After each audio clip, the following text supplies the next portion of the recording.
இந்த உலகத்த பார்க்குற விதத்த ஒரு பாட்காஸ்ட்னால மாத்த முடியுன்றதுக்கு உதாரணம் இதுதான். கோயிலுக்கே போகாத நான் ரீசென்ட்டா திருவண்ணாமலை போனது. அடிக்கடி கோயிலுக்கு போறேன்னா, அதுக்கு காரணம் அந்த ஒரு பாட்காஸ்ட். அது என்ன பாட்காஸ்ட்ன்றத கடைசில சொல்றேன். கடவுள் இருக்காருன்னு நம்புறீங்களோ இல்லையோ, சில பிளேஸஸ்க்கு போங்க. ஃபீல் த பிளேஸ்ன்னு சொன்னப்போ புரியல. ஆனா ஃபிசிக்கலா போனப்போ புரிஞ்சது.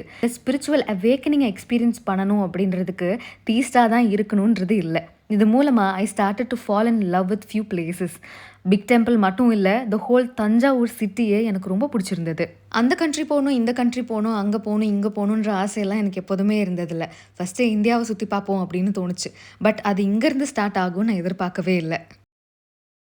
ஸோ தஞ்சாவூர்லேயே ஹோட்டல் புக் பண்ணி, அங்கே கிருஷ்ணா ஹோட்டலில் சாப்பிட்டுட்டு, காலையில் குளிச்சு கிளம்பும்போது எங்கள் பிளான் வேறையா இருந்தது.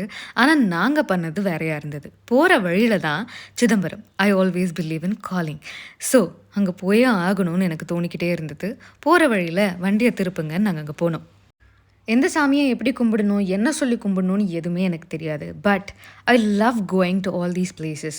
ரொம்ப முக்கியமாக அங்கே இருக்கக்கூடிய கோபுரங்கள் எனக்கு ரொம்ப பிடிச்சது. அந்த டெம்பிள் டவர்ஸில் ஏதோ ஒன்று இருக்குங்க அப்படின்றத நான் ஃபீல் பண்ணேன். அண்ட் அடுத்தபடியாக அங்கேருந்து கிளம்பி நாங்கள் லாஸ்ட்டாக போன இடத்தோட ஆராவே ஆரா தான். அதை பார்க்கும்போது உங்களுக்கும் ஃபீல் ஆகும் பாருங்கள்.